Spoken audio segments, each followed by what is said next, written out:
The snow was falling harder than usual that evening in Vermont. The roads had turned white, and the wind carried a chill that made the trees bend and whisper. Inside a small wooden cabin, a woman named Clara Hayes sat alone by the fireplace, her hands wrapped around a mug of tea that had already gone cold. She had moved there only a few months ago, hoping to escape the noise of her past life, a life filled with heartbreak, broken promises, and too many memories that hurt to remember. Clara was in her mid-30s, graceful but weary, the kind of woman whose eyes had once sparkled with dreams but now carried a quiet tiredness. She had spent years giving her heart to someone who didn't value it. And when it all fell apart, she decided to leave everything behind. The cabin became her fresh start piece, solitude, and a place to learn how to live without the noise of disappointment. That night, the wind howled louder than usual, rattling the windows as if trying to remind her that she wasn't entirely alone. She tried to ignore it, pulling her blanket tighter, pretending the storm outside was far away. But then came a sound she wasn't expecting. A knock, firm, steady. She froze. It was late, and the road leading to her cabin rarely saw visitors, especially during a storm like this. For a few seconds, she thought she had imagined it. But the knock came again, louder this time. Clara stood, her heart thudding softly in her chest. Every rational thought told her not to open the door, but there was something about the sound, a mix of urgency and calm, that made her hesitate. Slowly, she walked to the door, her hand trembling slightly as she reached for the handle. When she pulled it open, the cold air rushed in, taking her breath away. Standing there was a man she had never seen before. Snow covered his shoulders, his hair damp from the storm. He was tall, broad, dressed in a heavy jacket that looked soaked through. His face carried the tiredness of someone who'd been fighting the weather for too long. But his eyes, those deep, calm eyes, were kind. "Sorry to bother you, ma'am," he said, voice steady but soft. "My truck broke down just down the road. I tried to call for help, but there's no signal out here. Could I stay here for a bit? Just until the tow truck arrives." Clara hesitated. She wasn't used to strangers. Not anymore. But there was something about the way he spoke, polite, respectful, that made her guard drop just slightly. "You can come in," she finally said. Stepping aside, he entered carefully, as if not wanting to track too much snow into the warm little room. The firelight danced on his face, showing a few lines around his eyes, signs of a man who had lived a hard-working life. "Thank you," he said, taking off his gloves. "I didn't mean to scare you." "You didn't," she replied quietly, though her voice betrayed a touch of nervousness. "It's just, not many people come around here." He smiled, that small, reassuring kind of smile that makes you feel safe even if you don't know why. "I'm Ethan Brooks," he said, extending a hand. "Didn't mean to intrude on your evening, Clara," she replied, shaking his hand briefly. "It's fine. I'm just surprised anyone found their way up this hill tonight." Ethan chuckled softly. "Yeah, I wasn't planning on getting stuck either. Vermont winters don't play fair." They shared a small laugh, and for a moment, the tension in the room faded. Clara motioned toward the fire. "You can sit. Warm yourself up. I'll make some coffee." He nodded gratefully. As she poured the steaming liquid into 2 mugs, she found herself studying him from the corner of her eye. His hands were rough, strong, the kind that told stories of work done honestly. There was a calm about him, the kind that came from someone who had seen both good and bad in life, but never let either change. Who they were when she handed him the coffee.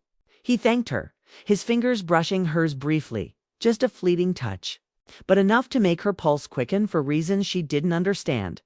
For the next hour, they talked quietly while the storm howled outside. Ethan told her he was a carpenter, that he built homes, furniture, and sometimes fixed old cabins like hers. He spoke about how he loved working with wood, how it reminded him that even broken things could become beautiful again if handled with care. Clara listened, intrigued. It had been so long since someone spoke to her without judgment or hidden meaning. He didn't pry into her past or ask why she lived alone. He just talked, and she found herself responding, her words flowing easier than they had in months. At one point, He noticed a photo frame sitting on the shelf, a picture of Clara with a younger woman, both smiling. "Your sister?" he asked. Clara nodded slowly. "She lives in Boston. She keeps asking me to move back, but I needed quiet for a while." He didn't push for more, just nodded, understanding without needing details. That simple respect touched her more than he probably realized. Time moved quickly. The storm outside grew fierce, but the cabin felt warm, safe, almost alive again. For the first time in a long time, Clara didn't feel the weight of her loneliness pressing down on her. She caught herself smiling more than once, especially when Ethan laughed softly at his own stories. Eventually, the sound of tires crunching through snow broke their conversation. Ethan glanced out the window and saw headlights. His tow truck had finally arrived.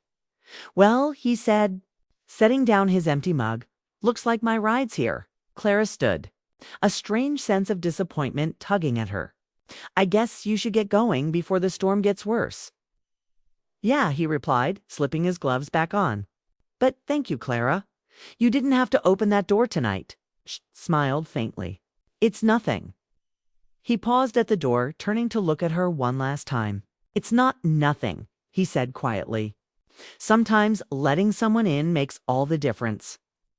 Then he stepped out into the cold, leaving only the faint scent of pine and the warmth of his words behind. As Clara closed the door, she leaned against it for a moment, listening to the wind. The cabin felt different now, not because of anything that happened, but because someone had filled it, even briefly, with life again. She didn't know if she would ever see him again. But something deep inside her whispered that this wasn't the last chapter between them. For the first time in months, Clara smiled to herself. The storm outside could rage all it wanted. Inside, she had found a spark of warmth, again born from a single knock on the door. The storm that night had passed, but its memory stayed with Clara.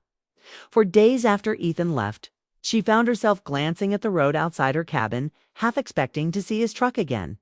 It was strange how quickly someone could step into your life, leave a small trace, and make the silence afterward feel louder. She didn't even know if he lived nearby or if their paths would ever cross again. Still, she thought about him, his calm voice, his laughter. The way he looked at the fire like it carried answers to unspoken questions.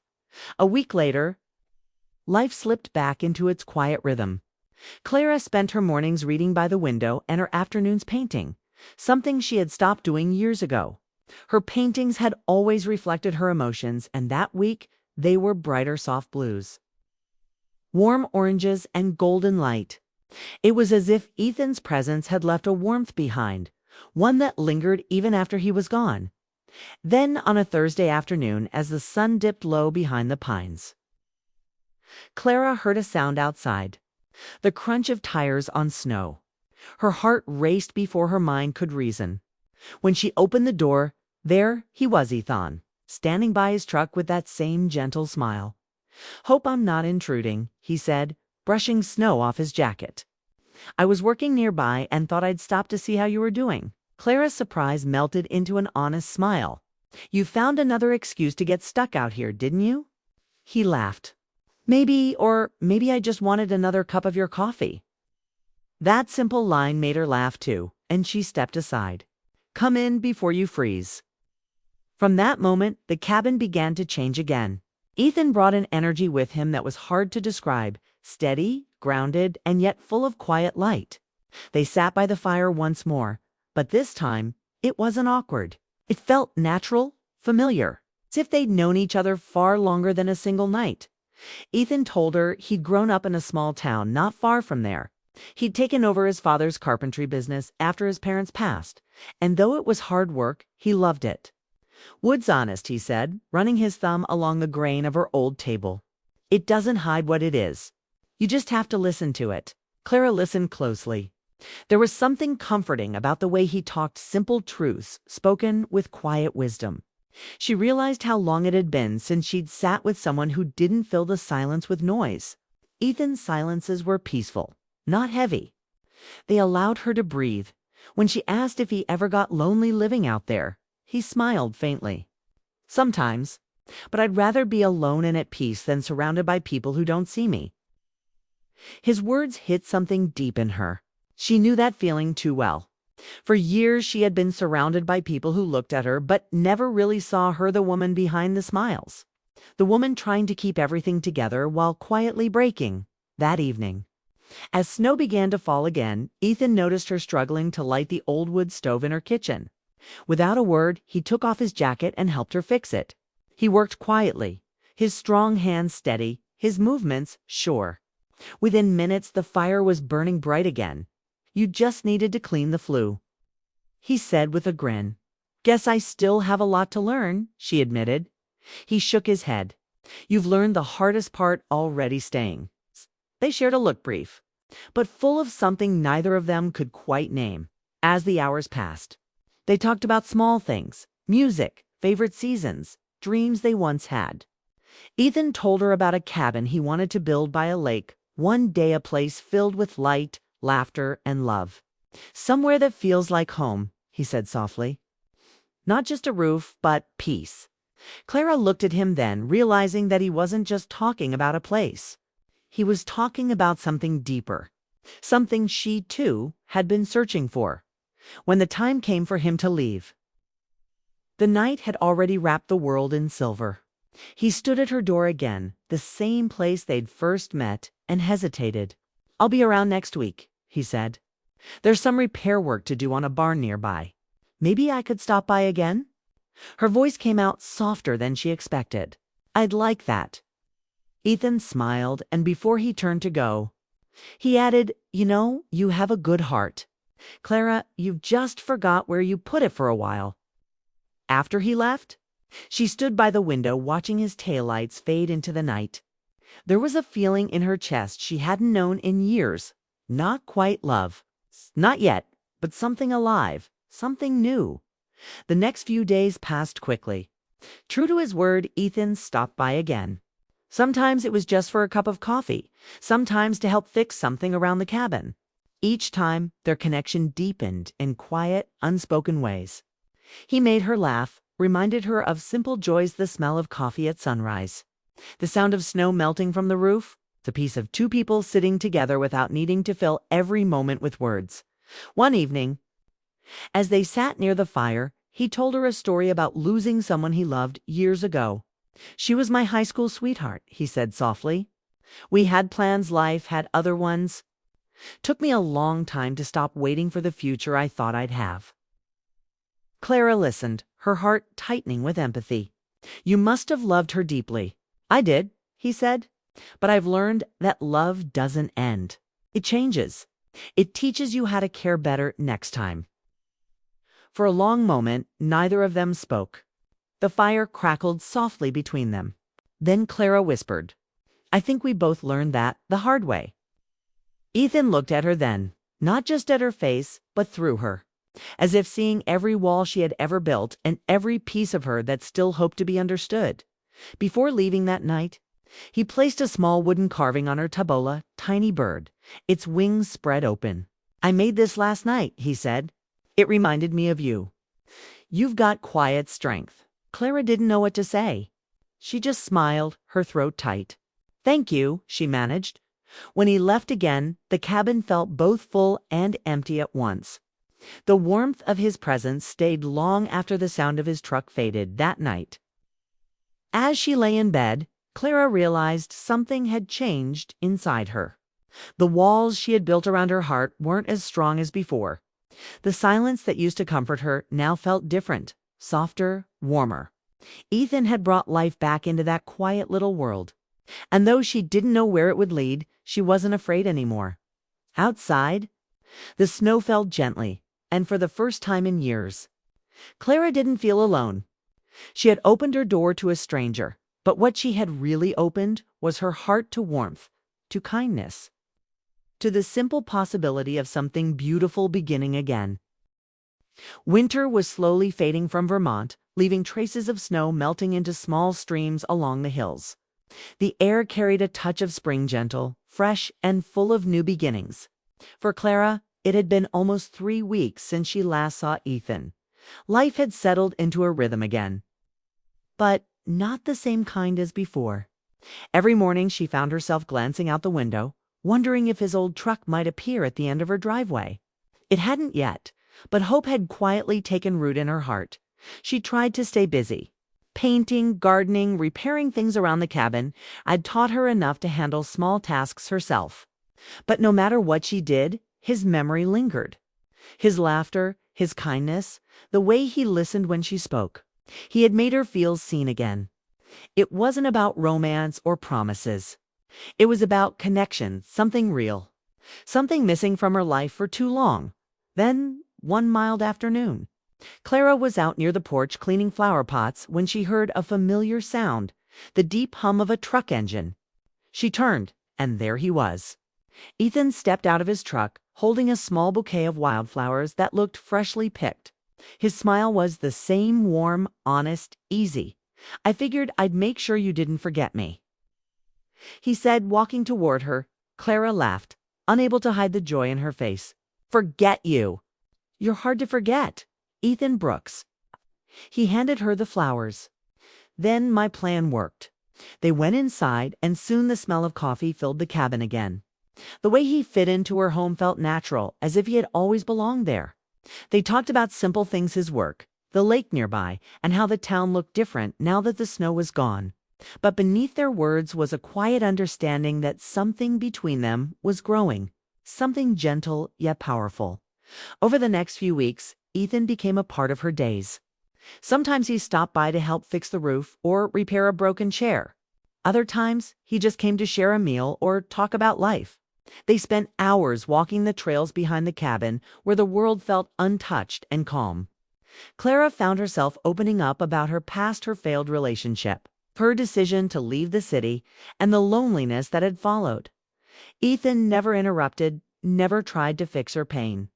He simply listened.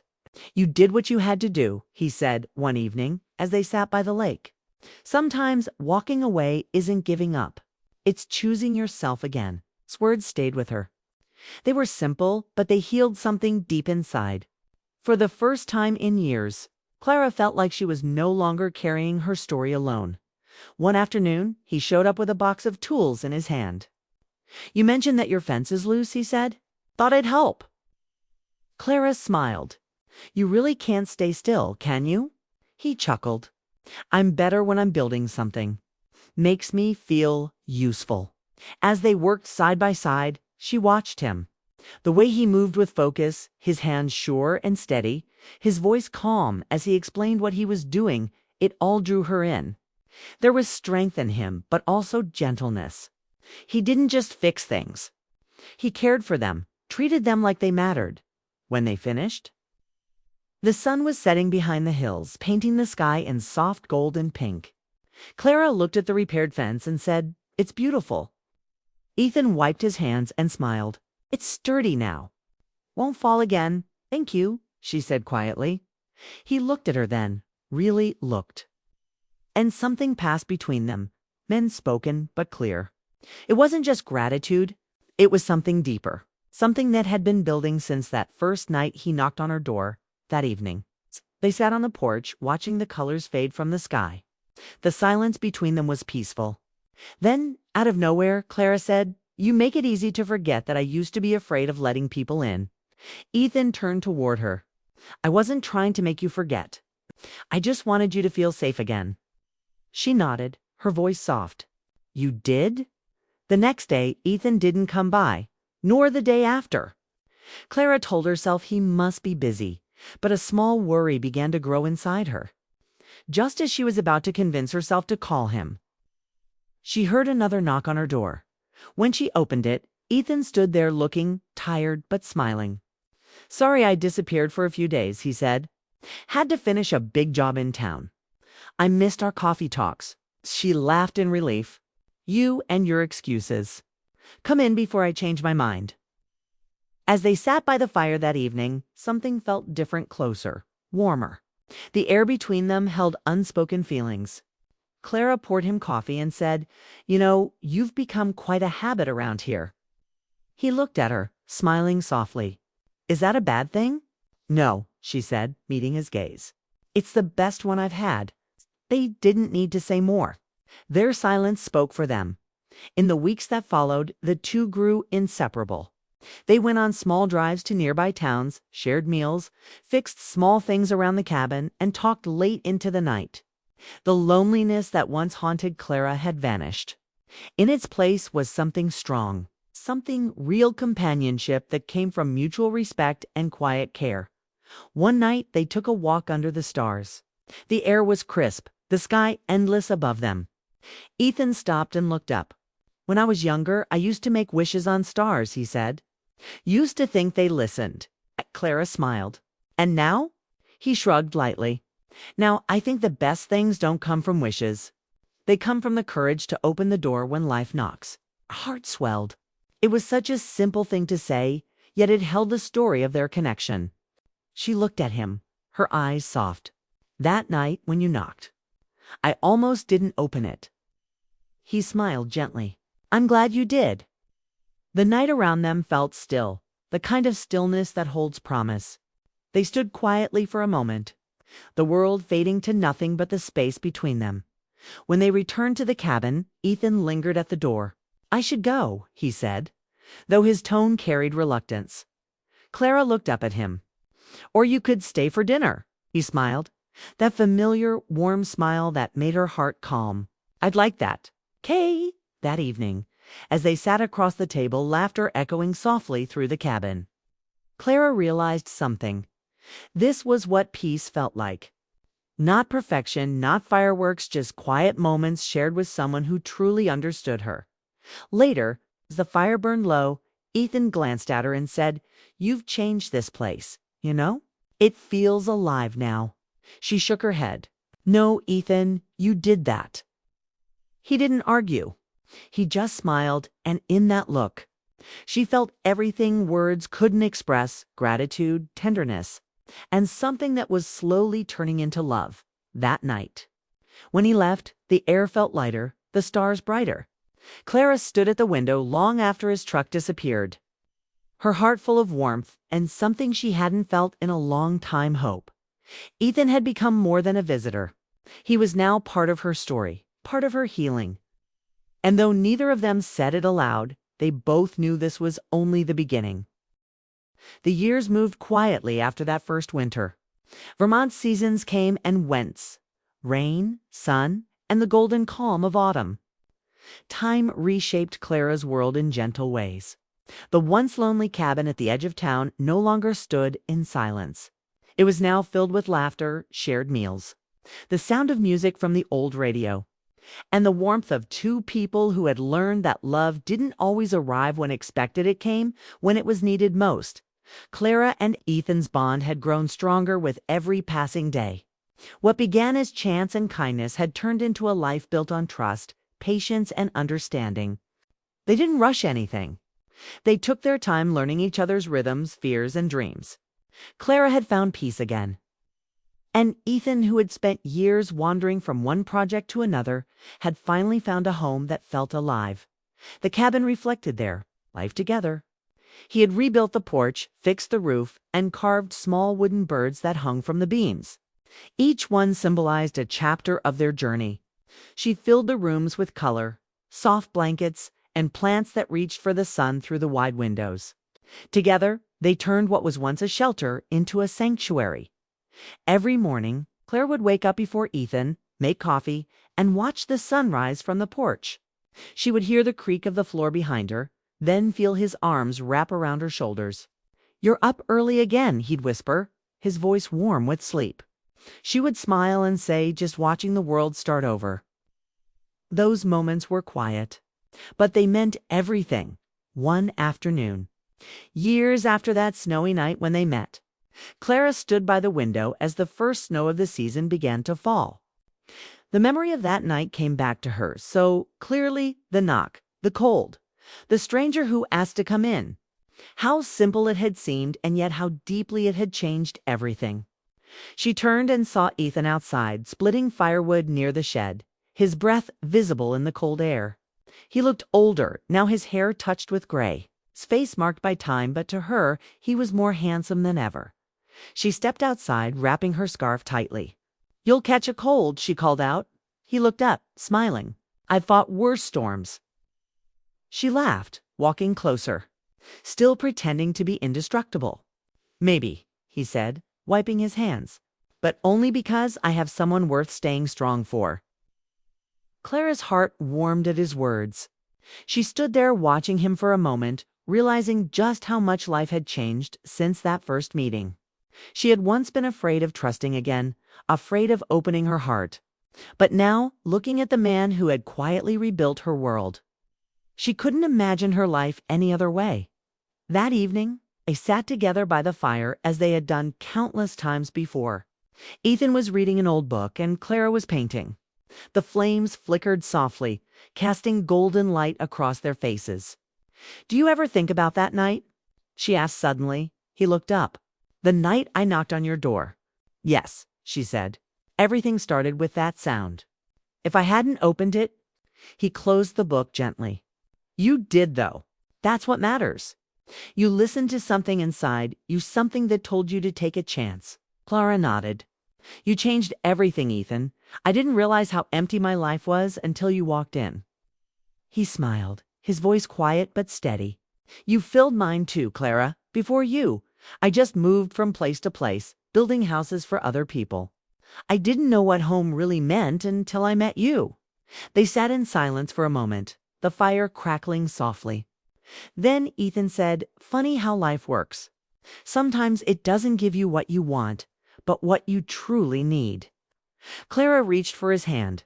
"And I needed you." Years continued to pass, and though time brought its share of challenges, sickness, aging, the slow fading of youth, they faced it all together. Their love wasn't about grand gestures or dramatic declarations. It was about the simple things. Cooking together on cold nights, taking long drives to watch the fall colors, laughing over burnt toast, holding hands during thunderstorms. Those small moments built a lifetime. One summer morning, Clara was sitting on the porch painting when Ethan came outside carrying a wooden box. "I'd been working on something," he said, setting it down in front of her. She opened it and gasped softly.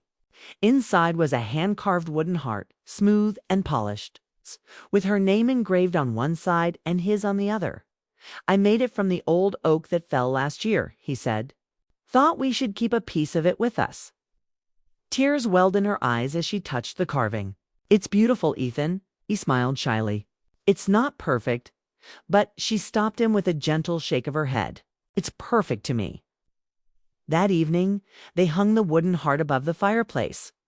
It became a symbol of their journey, proof that love can grow from the simplest beginnings, even from something as small as a knock on a door. Years later, when the world outside their cabin seemed to move faster than they could keep up, Clara often found herself reflecting on everything they had shared. Ethan had become the center of her peace, the steady presence that reminded her love didn't need to be loud to be strong. One winter night, much like the one when they met, Clara woke to the sound of the wind against the window. Ethan was asleep beside her, his breathing slow and peaceful. She reached over, brushed her hand through his hair, and whispered, "You're still my miracle." She lay there, thinking about the life they had built, how far she had come from the woman who once feared letting anyone in. The cabin that used to echo with silence was now a home filled with memories. The smell of coffee, the sound of laughter, the warmth of love. As the snow continued to fall outside, Clara realized something she had always known deep down. Letting Ethan in wasn't just about opening her door. It was about opening her heart to life again, to trust, to kindness, to the possibility of happiness after pain in the years that followed. When visitors came to the small town and asked about the old cabin by the woods, locals often spoke of the couple who lived there, two people who had found love not in grand adventures, but in quiet moments, in shared warmth, in the courage to say yes when life knocked. And every winter, when the first snow fell, Clara would sit by the fire, holding that wooden heart and smile. "He was bigger than anything I had ever seen," she would whisper to herself, remembering the man who changed her world not by force, but by love that was patient, kind, and true. Then she would look out at the snow, the same kind that had once carried him to her doorstep, and say softly, I never regret letting him in, because that one choice on one cold night had given her everything she never knew she was missing. Love that was real, lasting, and beautifully simple.